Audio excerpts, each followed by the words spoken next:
Assalamualaikum, nama saya Muhammad Fariduddin Fauzi. Hari ini saya akan menceritakan sebuah cerita kanak-kanak yang bertajuk 3 ekor ayam. Di pinggir sebuah hutan, tinggal 3 ekor ayam betina. Tempat tinggal mereka berhampiran dengan kampung dan sawah. Oleh itu, tiadalah sebarang masalah bagi mereka untuk mencari makanan. Mereka boleh mencari makanan di pinggir hutang. Mereka boleh pergi mencari makanan di tepi kampung. Pada musim padi masak pula, mereka boleh pergi ke sawah untuk makan padi. Pendek kata, mereka hidup dalam keadaan aman dan bahagia. Kemana-mana sahaja mereka pergi, mereka selalu bersama-sama. Mereka tidak pernah mementingkan diri sendiri. Mereka sering tolong-menolong antara satu dan sama lain. Pada suatu ketika, berlakulah musim kemarau. Tumbuhan banyak yang mati, pokok-pokok besar pula hanya tinggal ranting. Semua daun telah gugur, malah tanaman padi juga banyak yang tidak menjadi. Oleh hal yang demikian, payahlah ketiga ekor ayam itu hendak mencari makanan. Tambahan pula, cuaca panas sangat terik. Apakah ikhtiar kita sekarang? Ayam pertama bertanya. Entahlah, tidak tahu apa lagi yang harus kita lakukan sekarang. Makanan sudah semakin payah untuk dicari, jawab ayam kedua. Kita harus berjimat-cemat. Tiap-tiap hari kita mesti makan yang sedikit sahaja. Makanan yang lebih haruslah disimpan, sambung ayam ketiga. Setiap hari mereka terpaksa pergi jauh untuk mencari makanan. Pagi-pagi lagi mereka sudah harus keluar mencari makanan. Lewat petang barulah mereka pulang. Itu pun kadang-kadang mereka pulang dengan perut yang lapar. Ada ketikanya mereka tidak berjaya menemui sebarang makanan. Ada ketikanya makanan yang mereka temui hanyalah sedikit sahaja. Mereka terpaksa berkongsi makan makanan yang sedikit itu. Kalau musim kemarau ini berterusan, matilah kita sekali ini, kata ayam kedua. Jangan mudah berputus asa, kita harus tetap bersabar, ayam pertama menasihatinya. Pada suatu hari, ayam ketiga berlari pulang. Ketika itu, ayam pertama dan kedua belum keluar mencari makanan. Wahai kawan-kawanku, ayam ketiga menjerit-jerit. Ayam pertama dan kedua terkejut mendengar cerita tersebut. Mereka segera pergi menemui ayam ketiga itu. Mengapa? Apa yang telah terjadi? Ayam pertama bertanya dengan perasaan cemas. Ayam kedua juga cepat bertanya. Adakah engkau dikejar oleh ular sawa?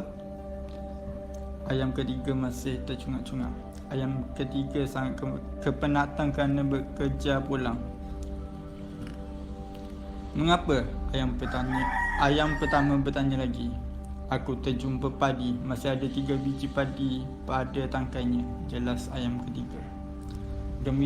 Gembiralah ayam pertama dan kedua mendengar berita itu. Tanpa berlengah lagi, mereka segera pergi ke tempat itu.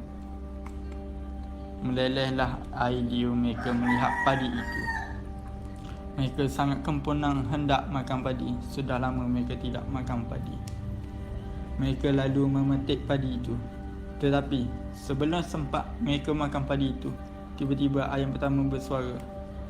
Wahai kawan-kawanku, janganlah kita makan padi ini, kata ayam pertama. Ayam kedua dan ketiga berasa sangat heran mendengar kata-kata itu. Mengapakah pula begitu? Tanya ayam kedua. Lebih baiklah kita simpan padi ini. Besok-besok kita boleh tanam padi ini. Apabila berbuah, tangkainya mengeluarkan lebih banyak padi. Ayam pertama memberikan cadangan. Apabila masak, bolehlah kita makan, kata ayam pertama lagi. Ayam kedua dan ketiga bersetuju dengan cadangan itu. Melelehlah air liur mereka berdua kerana sangat ingin makan padi itu. Tetapi apa boleh buat, mereka terpaksa patuh pada nasihat tersebut. Mereka lalu menyimpan 3 biji padi itu di bawah tempurung. sang tikus tidak akan tahu kita menyembunyikan padi ini di sini, ujar ayam pertama. Mereka sangat gembira. Pada sebelah malamnya, ayam pertama berasa sangat lapar.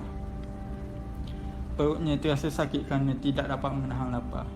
Mahu tidak mahu, terpaksalah ayam pertama mengambil keputusan untuk pergi mengambil padi itu.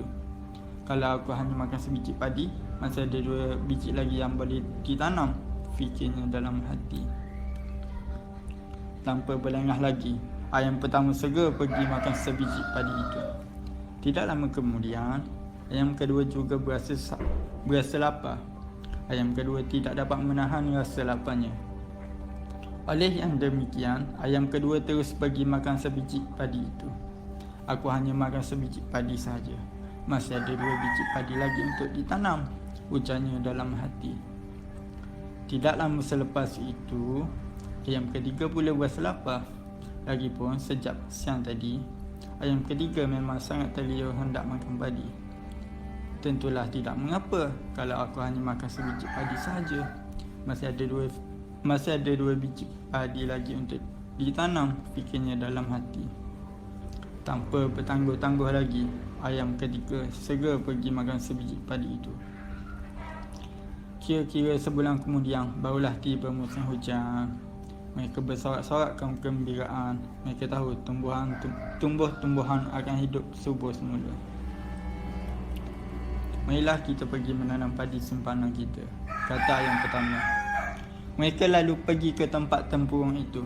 Tetapi alangkah terkejutnya mereka kerana mendapati sudah tiada sebiji padi pun lagi.